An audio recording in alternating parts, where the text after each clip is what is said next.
Meus irmãos e irmãs, tudo bem? A paz do Senhor Jesus.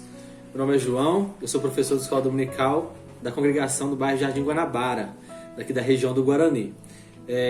E na lição de hoje nós estudaremos a lição de número 8, a batalha contra Ai, né? A gente tem aqui, até eu vi o comentarista aqui da minha Bíblia dizendo que Ai era a única cidade onde se precisava soletrar para identificar qual lugar que era. A gente viu também na última aula o nosso professor Anderson falando sobre a primeira grande vitória ali de Josué na terra de Jericó. E falando em Josué na terra de Jericó, a gente pegou aqui, eu e a minha esposa, a Lohane, uma música muito conhecida, e a gente adaptou para contar aqui um pouquinho, introduzir na verdade a nossa lição, que é a batalha contra Ai. Vou chamar aqui a Lohane, pode vir a Lohane. Oi pessoal, paz do Senhor, graça e paz. Vamos lá? Bora! Vem com Josué lutar, vem aí, vem aí, vem aí. Vem com Josué lutar, vem aí, que nós chegamos ao fim. Isso aí, galera. Tchau, tchau. Oi. O pessoal aqui do Guanabara está acostumado com a gente fazendo essas participações malucas. Vocês me desculpem que a mesa tremeu um pouquinho, mas é isso aí.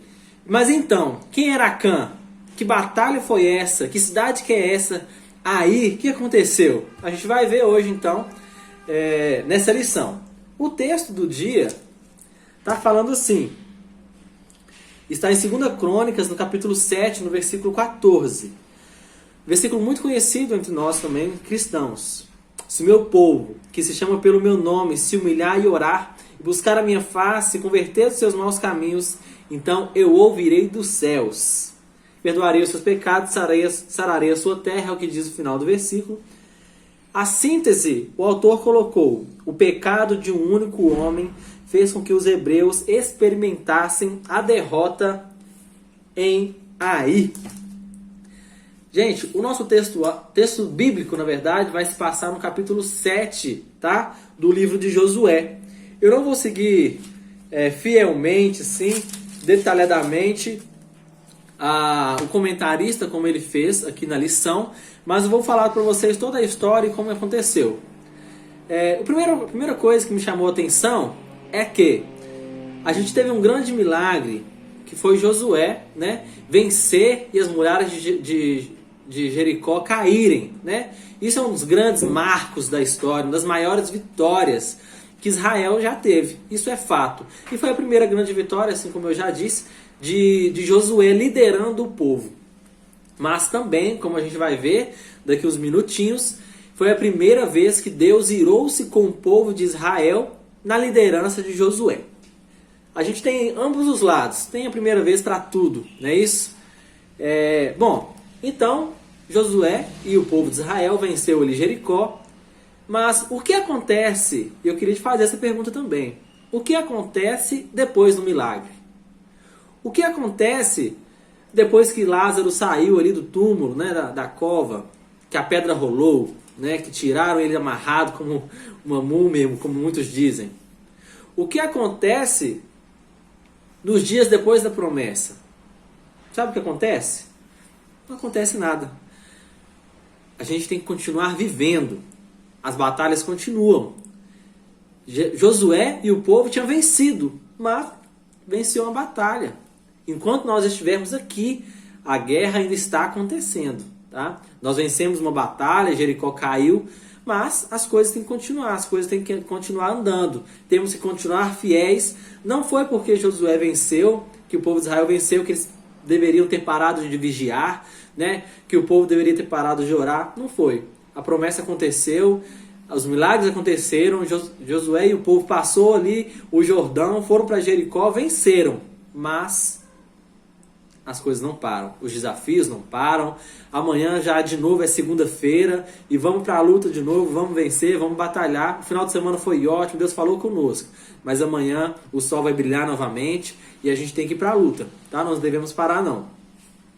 A gente gosta muito de falar de milagres quando a gente pega o livro de Atos dos Apóstolos, que é um milagre atrás do outro, e vem língua de fogo, e vem milagre de cá, milagre de lá. Mas a gente se esquece que tudo isso que se passou ali no livro de Atos demorou-se 20 e tantos anos, alguns historiadores dizem até 30 anos. Só que Lucas, o escritor de Atos, pegou todos aqueles milagres, resumiram e ficou assim um milagre atrás do outro. Mas nem só de milagres sim a gente vive, tem dia que os desafios são naturais, inclusive o desafio do Jordão, como eu já até tinha dito em outra aula, passar o Jordão era um desafio natural, né? Não era o inimigo ter colocado o Rio Jordão ali, era um desafio natural. E tem dias que é assim também. E Josué, quando está ali em Jericó, ele vê ali a necessidade de invadir a cidade de Ai, de conquistar, era costume daquela época, né? Nos anos antigos. E ele fez o de sempre, mandou espias para espiarem a terra. A gente vai ver bem no comecinho do capítulo 7, ele enviando espias. Esses espias trouxeram as informações que Josué gostaria de ouvir. Falou assim, olha, beleza, tá fácil, nem precisa enviar o exército inteiro não. Pode enviar apenas uns 2 a 3 mil, que ó, mamão com açúcar. Mas não foi isso que aconteceu. Ou melhor, Josué tomou a primeira decisão errada. Qual foi? Foi a de enviar 2 ou 3 mil homens? Talvez não. Mas a primeira decisão que ele tomou errada foi de enviar aqueles homens sem antes consultar a Deus para verificar se isso deveria ter sido a coisa certa a se fazer. Tá? Então Josué ouve aqueles espias, envia 2 a 3 mil homens para invadir Ai. E quando eles voltam, eles saem de lá fugidos, tá? Eles perderam ali a batalha, o início da batalha, e perderam 36 homens. E aí a gente tem a primeira, talvez aí que a gente conheça realmente uma pessoa. Talvez aí que a gente conheça realmente o líder. Quando ele se debate com a primeira derrota, né? Ou a primeira frustração. Não necessariamente ali era uma derrota. Uma derrota não acabou ainda, como a gente vai ver daqui pra frente. Mas Josué, tal como Moisés, no primeiro desafio que apareceu, ou melhor, tal como o povo que estava com Moisés, murmuraram mediante a primeira derrota. Eles chegaram com a informação, então, de que haviam perdido 36 homens. E o que Josué faz? Aqui no versículo 7, olha o que ele diz. Senhor, por que com efeito fizeste passar a este povo Jordão, para nos dares e ficarmos dentro do Jordão? Senhor, que direi, pois Israel virou as costas para os seus inimigos? A gente passou o Jordão à toa? O que a gente veio fazer aqui? A gente veio perder? O que eles vão falar do Senhor? A gente perdeu a batalha. O que eles vão falar dos filhos de Israel? E eu me lembrei, e até voltei atrás para estudar um pouco, quando o povo estava de frente ao Mar Vermelho, atrás estava Faraó, e eles falaram, era melhor a gente ter ficado e sido escravizado pelos egípcios. Melhor ser escravizado e ficar vivo do que morrer no deserto.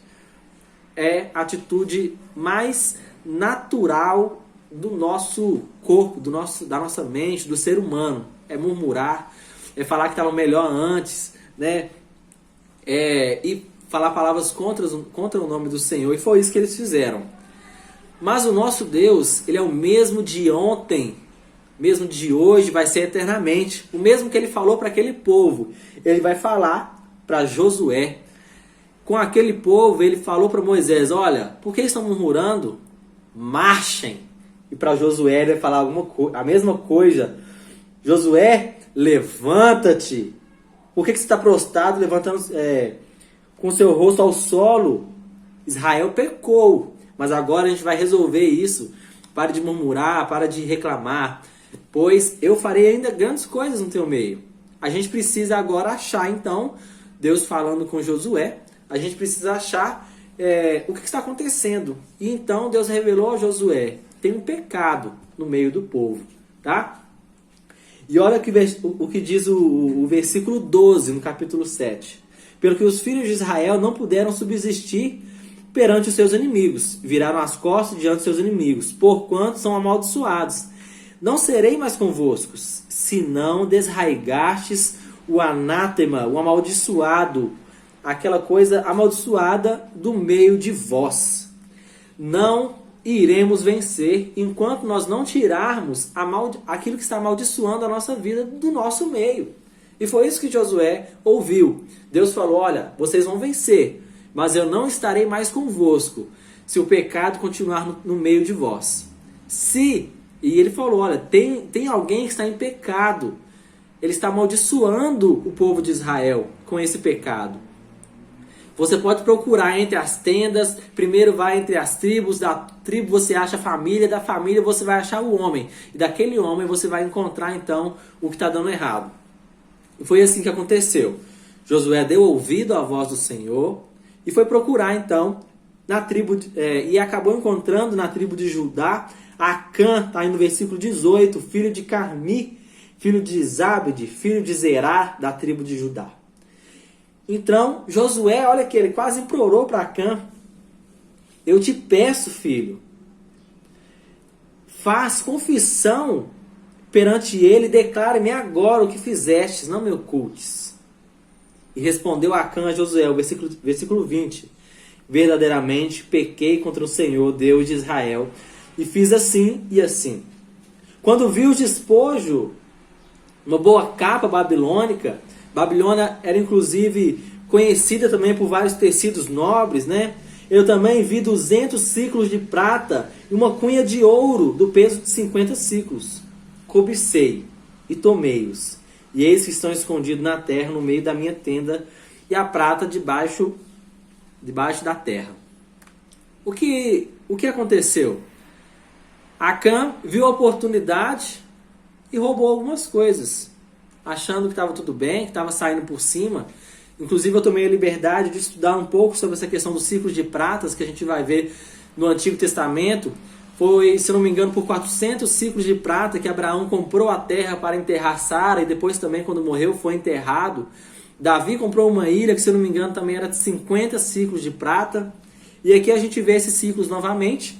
Acã falando que roubou ali 200 ciclos de prata. Para a gente entender mais ou menos a unidade de medida da época, um ciclo de prata é equivalente a um salário mínimo do agricultor da época, tá? Então aquele agricultor trabalhava ali um mês, 30 dias para ganhar um ciclo de prata. Ou seja, Acã roubou 200 meses, 200 ciclos de prata, tá? É aproximadamente 16,6 anos, 16 anos e meio, tá?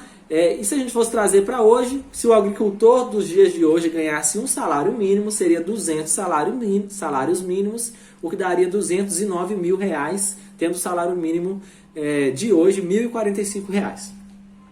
Então, Josué viu o que estava acontecendo, ele percebeu o que estava errado, tomou as suas providências. Na época, ele apedrejou ali Acã, né? A gente vai ver no Vale do Acor.